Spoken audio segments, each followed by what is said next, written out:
नमस्कार, सत श्री अकाल, वेरी गुड आफ्टरनून स्टूडेंट्स। स्वागत है आप सभी का आपके अपने सावल परिवार में। मैं आपकी प्रियंका मैम एक बार फिर से हाजिर हूँ एक नई बेहतरीन जो है लाइव क्लासेस के साथ। स्टूडेंट्स फिर से हम एक नया जो है वो पेड ग्रुप स्टार्ट करने जा रहे हैं, online coaching master cadre Hindi.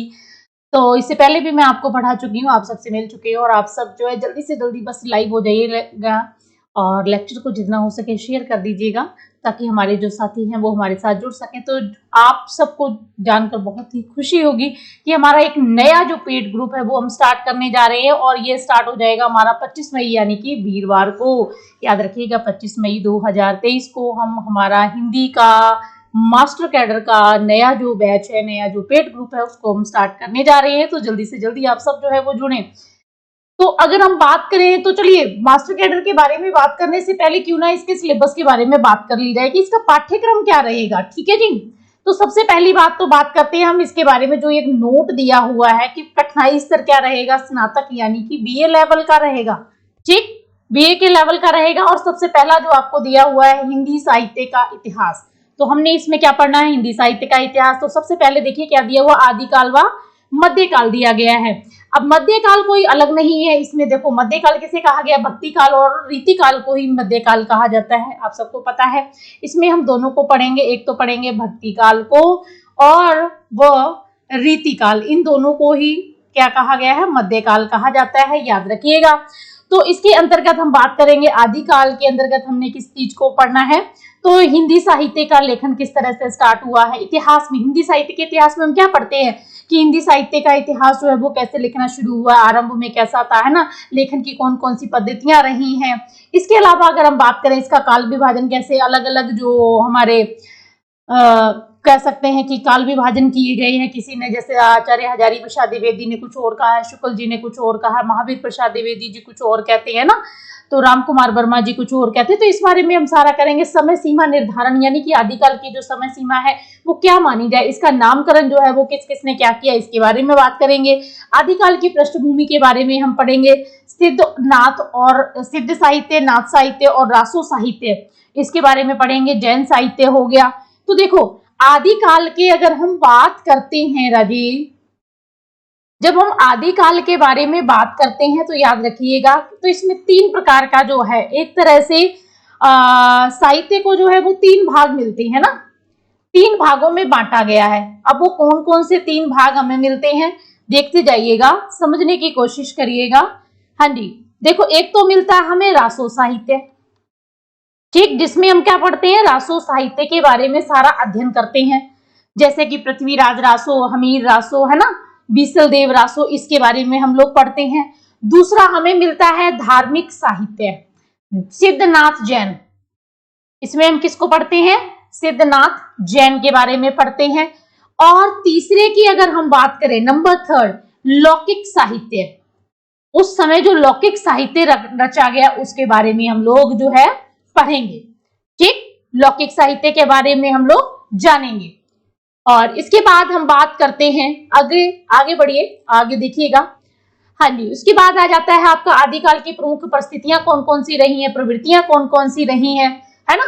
और उसके बाद आ जाएगा आपका भक्ति काल। भक्ति काल का सेम चीज वैसे ही, परिस्थितियां क्या थी, इसकी प्रवृत्तियां क्या थी, विभिन्न काव्य धाराएं कौन कौन सी आई हैं। अच्छा, विभिन्न काव्य धाराएं कौन कौन सी, जैसे संत काव्य आया। अब जैसे ये भक्ति काल है ना, सुनते जाइएगा, ये जो भक्ति काल है आपका, इसको क्या है, दो भागों में बांट दिया गया। पहले दो भागों में पहले बांट दिया गया, कौन कौन सा, एक तो आ गई आपकी सगुण धारा, है ना, दूसरी आपकी आ गई है निर्गुण धारा। सगुण धारा और निर्गुण धारा, सगुण के फिर दो पार्ट हो गए और ऐसे ही निर्गुण के दो पार्ट हो गए आगे जाकर के। कौन कौन सी, जैसे इसमें आ गया एक तो आपका कृष्ण काव्य, इसकी हम डिटेल में चर्चा करेंगे, पूरा बढ़िया अच्छी तरीके से पढ़ेंगे। और दूसरा आ गया आपका राम काव्य।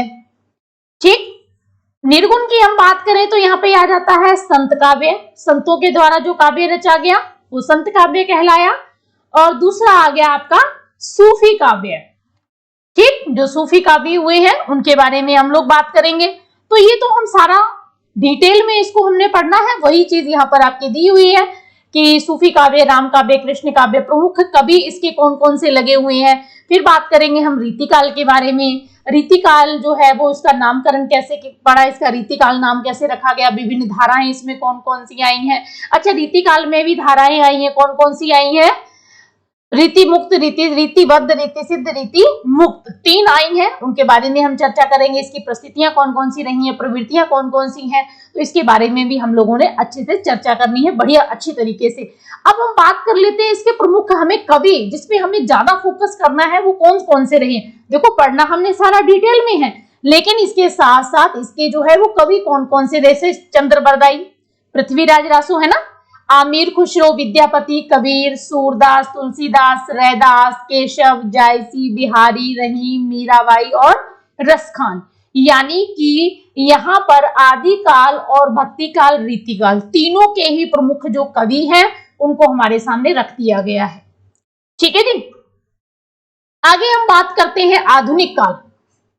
आधुनिक काल के अंतर्गत, आधुनिक यानी कि आधुनिक आप समझ गए होंगे, अब का समय जो है, इसमें हम क्या करेंगे, आधुनिक काल की प्रमुख परिस्थितियों और प्रवृत्तियों को पढ़ना है। जैसे हम आदिकाल, भक्ति काल की पढ़ते आ रहे, रीतिकाल की, इसके अंतर्गत अब आगे हम पढ़ना, हमने क्या है, भारतेंदु युग शुरू हो जाते हैं। आपको पता ही है, भारतेंदु जी के नाम पर इसका भारतेंदु युग नाम पड़ गया। द्विवेदी युग, छायावाद, प्रगतिवाद, प्रयोगवाद, नई कविता, ठीक, और प्रमुख साहित्यकार, रचनाएं और विशेषताओं के बारे में हम बात करेंगे।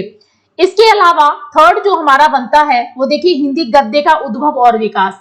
अब देखो, 2 होते हैं, एक होता है एक हिंदी पद्य और दूसरा हिंदी गद्य।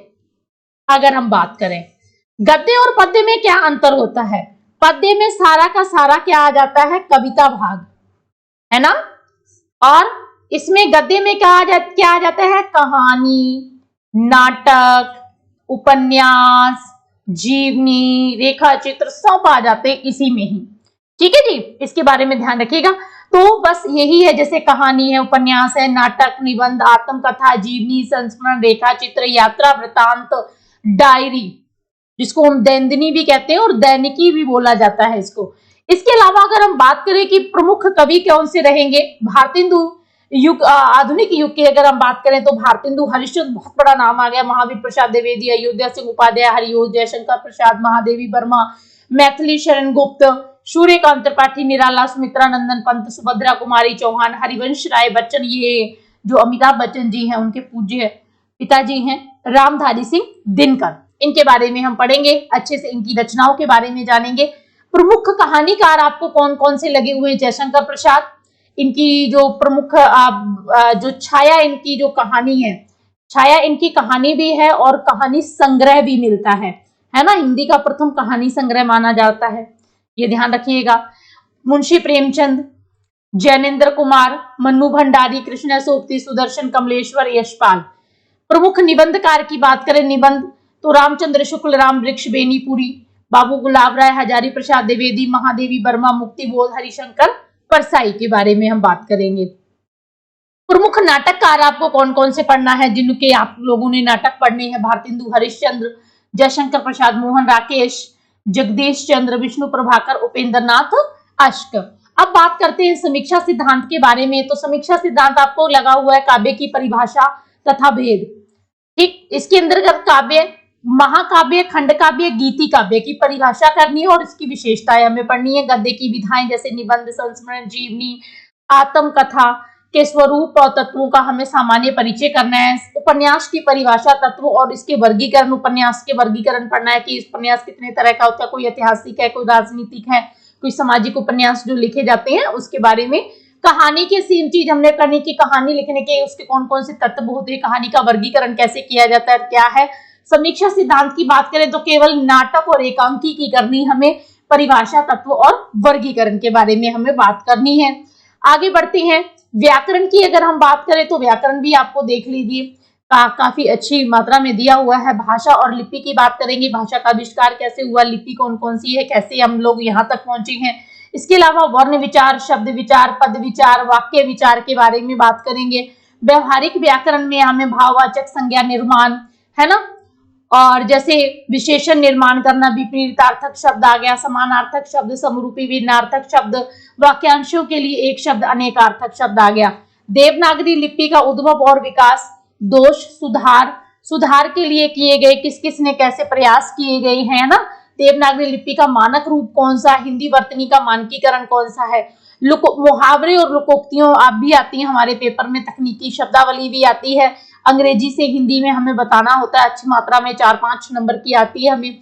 अलंकार की हम बात करें तो ये भी है, अलंकार यानी कि आभूषण, है ना। जिस तरह से कहते हैं कि कोई भी कितनी भी सुंदर स्त्री क्यों ना हो, अगर वो आभूषण धारण नहीं करती तो उसकी सुंदरता पूरी तरह से निखर कर बाहर नहीं आती। ऐसे ही ठीक कविता की सुंदरता को और बढ़ाने के लिए जो है अलंकारों का प्रयोग किया जाता है। तो उनमें से हमें जो लगे हुए हैं, अनुप्रास है, यमक है, वक्रोक्ति है, वक्र प्लस उक्ति, टेढ़ा कथन, उपमा, रूपक, अतिशयोक्ति, जब हमें कोई जरूरत से ज्यादा कोई हमारी तारीफ कर दे, है ना, तो कहते हैं ये तो अति होगी, किसी चीज की अति होना। विरोधाभास, विरोध का आभास होना। उत्प्रेक्षा। छंद की बात करें तो दोहा, सोरठा, चौपाई, सवैया, कवित, कुंडलिया। तो ये हमारा जो है सिलेबस है, जिसको हमने पूरी ईमानदारी के साथ, पूरी ऑनेस्टी के साथ, बहुत ही बढ़िया तरीके से इसकी तैयारी करनी है। ठीक है जी।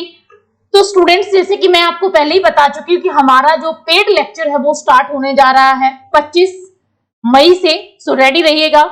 और डेली जो है वो आपकी लाइव क्लासेस जो है वो लगा करेंगी, जिसमें आप वैसे ही जैसे क्लास में बैठ करके लेक्चर देखते हो, ठीक वैसे ही आपने क्लास में बैठ करके अपने लेक्चर देखना है, यानी कि फीलिंग वही लेनी है, घर में बैठकर ही देखना है। और उसका फायदा आपको ये होगा कि उसमें आप अपने सवाल जवाब जो है वो कर सकते हो, जो आपको नहीं समझ में आया वो आप बोल सकते हो। लेक्चर, मान लीजिए अब मैं आपकी क्लास लगा रही हूँ, आप किसी भी कारणवश वहां पर उस समय मौजूद नहीं है या नहीं देख पाए, तो जब आपको समय मिले, जब एनी टाइम, किसी भी समय आप उस लाइव को दोबारा जो है देख सकते हो, 1 बार, 2 बार, 4 बार, 10 बार, 20 बार। ठीक, 120 जो है वो लगभग आपके लेक्चर रहेंगे। ठीक, कोशिश हमारी यही होगी कि इतने में ही ये लेक्चर जो है वो 45 से 50 मिनट का होता है, जिसमें आपको जो थ्योरी करवाई जाएगी, वीडियो लेक्चर्स होंगे।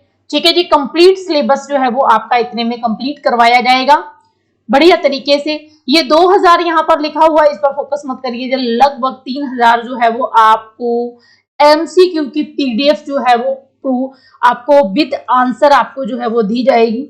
और डेली प्रीवियस पेपर आपके 4 हो चुके हैं, इनका सोल्यूशन आपकी क्लास में ही प्रोवाइड किया जाएगा चैप्टर वाइज। जैसे मान लीजिए हमने आदिकाल को कंप्लीट किया, ठीक, आदिकाल से रिलेटेड जितने भी क्वेश्चन बनते हैं या जितने हो सकते हैं, जितनी तरीके से पूछा जा सकता है, वो सारे के सारे आपके एमसीक्यू मैं खुद आपका टेस्ट लूंगी। ठीक है जी। और बात करेंगे मॉक टेस्ट की, तो लास्ट में हमारा मॉक टेस्ट रहेगा, जो रहेंगे 7, 1 नहीं, 2 नहीं, 3 नहीं, 4 नहीं, 7 मॉक टेस्ट रहेंगे। सो रेडी रहिएगा। फीस की हम बात करें तो कुल 7000 जो है वो इसकी कंप्लीट कोर्स की फीस है। किसी भी तरह की अन्य इंफॉर्मेशन के लिए, आपको कुछ नहीं समझ में आया, कुछ और समझना चाहते हैं, कुछ पूछना चाहते हैं, तो दिए गए इन नंबरों पर आप जो है वो कांटेक्ट कर सकते हो। 95 693 6600 99888832 ठीक, तो ये नंबर है। इसके अलावा हम बात करें कि आप जो है वो सावल अबोहर जो है वो ऐप को क्या करिए, डाउनलोड करिए, वहां से आप सीधा जो है वो अपनी कोर्स को जो है वो परचेज कर सकते हो। ठीक, अपने आप जो है वो ले सकते हो डायरेक्टली आप गूगल पे करके। ये जो कोड आपको दिया गया है, इसको स्कैन करके डायरेक्ट आप फीस पे कर सकते हैं, चाहे गूगल पे है, फोन पे है, पेटीएम है। ठीक है जी। और आप अपना जो है वो क्लास में एडमिशन ले सकते हो, रजिस्ट्रेशन करवा सकते हो। बात कर रहे थे राजीव हम अभी तक हिंदी की, तो हिंदी के अतिरिक्त हमारे यहाँ पर और भी ऑनलाइन कोर्सेज जो है वो करवाए जाते हैं। तो पेड ग्रुप इनके भी स्टार्ट हो रहे हैं, इंग्लिश है, पंजाबी है, सोशल साइंस, साइंस और मैथमेटिक्स, इनके भी पेड ग्रुप जो है वो स्टार्ट होने वाले। तो इन नंबरों पर आप कांटेक्ट करके आपका कोई भाई बंधु मित्र साथी है जो जुड़ना चाहता है, तो आप उनको इनके बारे में बता सकते हो। अच्छा जी। और इसके अलावा आपके लिए बहुत ही इंपॉर्टेंट जो मैसेज रहेगा वो ये रहेगा कि आप हमारे फ्री व्हाट्सएप ग्रुप को जरूर ज्वाइन करें। इसके लिए आपको एक छोटा सा काम करना होगा, अपना नाम लिखिए, अपनी सिटी लिखिए, सब्जेक्ट लिख दीजिए, जिससे हमें पता चल सके कि आपका नाम क्या है, आप किस शहर से हैं, आप किस विषय से जुड़े हुए, तो आप उसी उसमें ही आपको जोड़ दिया जाएगा। मान लीजिए आप हिंदी के नहीं है एसएसटी के, तो आपको एसएसटी में जोड़ दिया जाएगा। तो इसमें बहुत सारी आपके सब्जेक्ट से रिलेटेड जो है वो पीडीएफ्स जो है वो भेजी जाती हैं। आपके विषय से रिलेटेड बहुत सारी जो ऐसा मटेरियल होता है जो आपको प्रोवाइड किया जाता है, तो इसका आप फायदा ले सकते हैं। तो सावल क्लासेस आपके सेवा में हाजिर है, तो कोशिश यही करिएगा जल्दी से जल्दी जुड़े, अपने रजिस्ट्रेशन करवाएं, ताकि हम पूरे बढ़िया अच्छी तरीके से अपनी जो क्लास है उसको हम स्टार्ट कर सके। तो याद रखना है आपने 25 मई को, ठीक, 2023 हमारा जो पेड ग्रुप है वो स्टार्ट हो रहा है। तो हम मिलते हैं अपने पेड ग्रुप में। तब तक के लिए आप सभी का बहुत बहुत शुक्रिया, बहुत बहुत धन्यवाद। सो स्टूडेंट्स, ओके जी, बहुत बहुत शुक्रिया।